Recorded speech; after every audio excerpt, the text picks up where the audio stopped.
মতাদর্শে যারা শুনছেন সবার প্রতি আন্তরিক কৃতজ্ঞতা। রাত 10:30 নাগাদ ফেসবুক স্ট্যাটাসে তামিম ইকবাল খান জানিয়ে দিয়েছেন আন্তর্জাতিক ক্রিকেটে আর তিনি ফিরছেন না। আন্তর্জাতিক ক্রিকেটে শেষ ম্যাচটা ওই সেপ্টেম্বরে 2023 খেলে ফেলেছিলেন। যে ম্যাচটা খেলার পর সবাই আশায় বুক বেঁধেছিল 2023 সেই বিশ্বকাপে, ভারত বিশ্বকাপে আমাদের প্রজন্মের বাংলাদেশের ক্রিকেট ইতিহাসে সেরা ওপেনার মাঠ মাতাবেন। শেষ পর্যন্ত সেই তামিম ইকবাল খান বিশ্বকাপে যাননি। শেষ পর্যন্ত সেই ম্যাচটাই, নিউজিল্যান্ডের বিপক্ষে সেই ম্যাচটাই হয়ে রইল তামিম ইকবাল খানের শেষ আন্তর্জাতিক অ্যাপিয়ারেন্স। অনেক আলোচনা হয়েছে, অনেক জল ঘোলা হয়েছে। শেষ পর্যন্ত ক্যাপ্টেন নাজমুল হোসেন শান্তর আপ্রাণ চেষ্টা, সিলেকশন প্যানেলের 3 সদস্য তামিম ইকবাল খানের সাথে দফায় দফায় বৈঠক করেছেন। 48 আওয়ার্সের একটা সময় চেয়েছিলেন, কিন্তু তামিম ইকবাল খান তার সেই পূর্বের সিদ্ধান্তেই অটল থাকলেন। একজন ক্রিকেটারকে এই গত 1.5 বছরে কতভাবে আমরা ছোট করেছি, কতভাবে ট্রোল করেছি, কতভাবে বাংলাদেশের জার্সি গায়ে বাংলাদেশের সেরা অধিনায়কদের একজন ওয়ানডেতে যিনি, তাকে আসলে তার সেই সম্মানটা দিতে আমরা ব্যর্থ হয়েছি। খেয়াল করে দেখেন যে ঠিক একদিন আগে, 30 ঘন্টা আগের একটা ইনসিডেন্ট নিয়ে অ্যালেক্স হেলসের সাথে তামিম ইকবালের যে ঘটনাটা ঘটেছিল, এরপর তিনি আমার কাছে ইন্টারভিউ দিয়ে সেই ব্যাপারটা ক্লিয়ার করেন যে আসলে কি হয়েছিল। তারপরে পুরো বাংলাদেশ যেন তামিমের বিরুদ্ধে গিয়ে দাঁড়ালো। এক হাতে তালি বাজে না, কোনো কিছু না হলে অ্যালেক্স হেলসকে তামিম ইকবাল কেন অ্যাটাক করতে যাবেন? বাংলাদেশ ক্রিকেট বোর্ডের আপলোড করা সেই রিলসে দেখা যায় অ্যালেক্স হেলস উদযাপন করতে না গিয়ে তামিমদের গালাগাল করছেন। দেখেও আমরা অনেক কিছু দেখলাম না, দেখেও আমরা অনেক কিছুকে অবলোকন করে গেলাম, আর যা শুনি সেই ব্যাপারগুলোকে যেন আমরা শুনতেও পাই না। আন্তর্জাতিক ক্রিকেটটা একদম বাই যখন বলে দিলেন, তখন তার সোনালী অতীত সামনে আসে। তবে তার থেকেও সবচেয়ে বেশি চোখের সামনে ভাসে তার দেয়া ফেসবুক স্ট্যাটাস। একদম লাস্ট প্যারাটা, সেটা আজকে আমার টপ লাইন।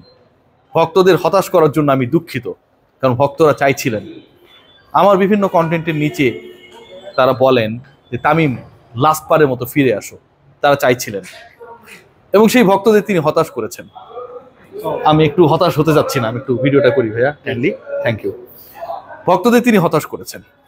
ছেলেকে বলেছি তুমি যেদিন বড় হবে সেদিন বাবাকে বুঝতে পারবে, কারণ ছেলে বাবাকে কখনো সরাসরি না বললেও মার কাছে বারবার আবদার করতেন, বাবাকে আবারও ওই লাল সবুজের জার্সি গায়ে দেখতে চাই, বাবাকে আবারও আন্তর্জাতিক ক্রিকেটে আমার সোনার বাংলা আমি তোমায় ভালোবাসি জাতীয় পতাকা সামনে রেখে সেই গান গাইতে দেখতে চাই।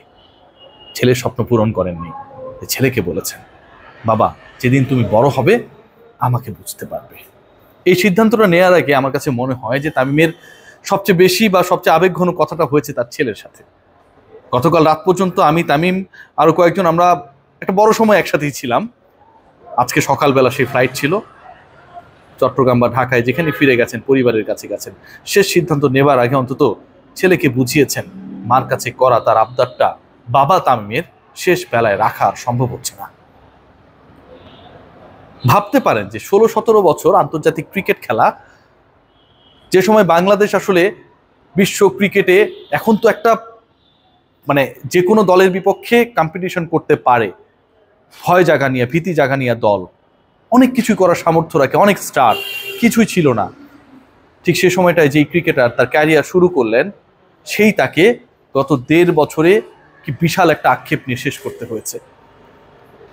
ইন্টারভিউতে তিনি বলেছেন যে তার সাথে তার কামব্যাক করা না করা নিয়ে সবচেয়ে ফলপ্রসূ অথবা আনুষ্ঠানিক মিটিংটাই হয়েছে এখন থেকে গত 72 ঘন্টার মধ্যে, তার মাঝখানে কিছু হয় নাই। একটা মাঠে একা একা প্র্যাকটিস করতেন ফিটনেস ফিরে পাবার জন্য। আমাদের স্টার, আমাদের অধিনায়ক, বাংলাদেশের ইতিহাস সেরা captain coach Chandika Hathurusingha একবারের জন্য গিয়ে জিজ্ঞেস করতেন না Tamim are you ready to come back or not? যাকে চাকুরি দিয়ে চাকর রাখা হয়েছিল বাংলাদেশ ক্রিকেট বোর্ড, সেই তারাই, সেই চাকর বাংলাদেশকে ডিকটেট করেছে, পিটিয়েছে কাউকে কাউকে, আর কাউকে ঘাড় ধাক্কা দিয়ে দল থেকে বের করে দিয়েছে। তামিম ইকবাল খানের একরাশ হতাশা আমাদের সবার জন্য আমার কাছে মনে হয় অনেক বড় শিক্ষণীয়। বাংলাদেশের যে ক্রিকেটাররা আজকে আমরা বলি যে এত সময় পেরিয়ে যাবার পরও তারা কেন শিখছে না, কেন তারা এখনো নবীন, 33-32 বছর হবার পর কেন আমরা আমাদের ক্রিকেটারদেরকে এখনো তরুণ বলি, এই আক্ষেপ যখন আমরা করি, ঠিক তখন এই মুহূর্তে তামিম ইকবালের লর্ডসের সেই ইনিংসটা আমার চোখে ভাসছে। কৈশোর পেরোনো তামিম ইকবাল খানের সেই ইনিংস চোখে ভাসছে। সেঞ্চুরি মেরে দিলেন ইংল্যান্ডে, ক্রিকেট তীর্থে, লর্ডসে। তারপরে শতক উদযাপনের সময় পেছনে ঘুরে দাঁড়ালেন, দাঁড়িয়ে তার জার্সি নাম্বারটা দেখানোর চেষ্টা করলেন, তার নামটা দেখানোর চেষ্টা করলেন, লিখে রেখো অনার্স বোর্ডে, my name is Tamim Iqbal Khan and I am from Bangladesh. এরকম কার্ডস আন্তর্জাতিক ক্রিকেটে ওই বয়সে কতজন দেখাতে পেরেছে? ওই লর্ডসের সেঞ্চুরির কথা বা ওই টেস্টের কথা যতবার আমরা মনে করব, ইংল্যান্ডে গিয়ে ব্যাক টু ব্যাক শতকের কথা আমরা যতবার মনে করব, আন্তর্জাতিক ক্রিকেটকে চিরতরে বিদায় বলে দেয়া তামিম ইকবাল খান ততবার কিংবদন্তি হয়ে উঠবেন, জীবন্ত হয়ে উঠবেন। মনে আছে এক হাতে ব্যাট করতে নেমে পড়লেন, হাতে ব্যথা পেয়েছেন, চির ধরেছে, খেলতে পারছেন না। অপর প্রান্তে মুশফিকুর রহিম, চন্ডিকা হাথুরু সিং এ ঠিক তখন প্রথমবারের মতো বাংলাদেশের সাথে চিট করে শ্রীলঙ্কার কোচ। মুশফিকের 140+ অনবদ্য ইনিংস এখনো চোখের সামনে ভাসে। বাংলাদেশকে বড় রান করতে হবে, শ্রীলঙ্কাকে হারাতে হবে। তামিম ইকবাল নেমে পড়লেন এক হাতে গ্লাভস আর ব্যান্ডেজ পেঁচিয়ে। এখন থেকে 8 বছর আগের সেই সময়টা যখন ব্যাট করতে নেমেছিলেন, তামিম জানতেন না যে একটা বল যদি ওই ভাঙা হাতটা আরেকবার লাগে তার ক্যারিয়ারটা সেখানটাই শেষ। লাল সবুজের জার্সিটা অনেক বেশি ভ্যালুয়েবল দেখে নেমেছিলেন। আর আজকে ফিট তামিম নামতে চাননি, নামতে চান না। অনেক সময় অর্জনের থেকে অপমানের অর্জনটা এত বেশি হয়ে যায় যে সেই জায়গা থেকে আপনি আপনার সম্মানের কথা বারবার চিন্তা করে হয়তো কামব্যাক করার চেষ্টা করবেন না। অনেক সময় অপমানগুলো এত বেশি ভারী হয়ে যায় তা যেন পাহাড়ের ওজনকেও হার মানায়। তামিম ইকবাল খান গত 1.5 বছরে যেভাবে অপমানিত হয়েছেন, সোশ্যাল মিডিয়ায়, সংবাদ মাধ্যমে, সাধারণ ভক্তদের মাধ্যমে, ম্যানেজমেন্টের মাধ্যমে, সেই অপমানের কথা না বললেও আজকে সেটা সবার সামনে প্রস্ফুটিত হয়ে যায়। খেয়াল করে দেখুন যে একজন ক্রিকেটার তিনি নিজেই অনুরোধ করেছেন যে আমাকে আর চুক্তির মধ্যে রেখেন না, আন্তর্জাতিক ক্রিকেটে আমাকে আর চুক্তির মধ্যে রাখার দরকার নেই।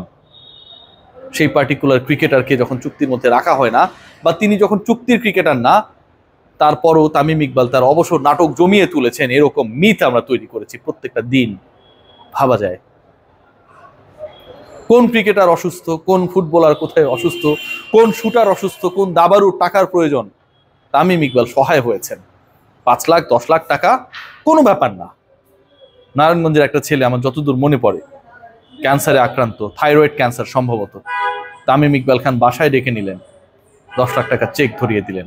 তিনি যখন খেলছেন না, জাতীয় দলের বাইরে চুক্তির টাকাও পান না। যারা তামিমকে লোভী, চুক্তিতে থেকে বেতন নেবে কিন্তু খেলবে না, এই ট্যাগিংগুলো করেছি, তারা সেই মহানুভবতার গল্পগুলো আসলে কখনোই উপলব্ধি করার চেষ্টা করেনি। হয় তারা ঘুমিয়েছিলেন অথবা তাদের সেই মনটাই ছিল না। খেয়াল করে দেখুন, যে সময় ক্যাপ্টেন্সি ছাড়লেন, জাতীয় দলের ক্যাপ্টেন, তার আন্ডারে বাংলাদেশ সুপার লিগের টপ 3 টিমের মধ্যে একটা, দারুণভাবে কোয়ালিফাই করেছে ওয়ানডে বিশ্বকাপের জন্য, সবকিছুতে তার অবদান, এবং সেই সময়টায় সর্বোচ্চ রান সংগ্রহকারী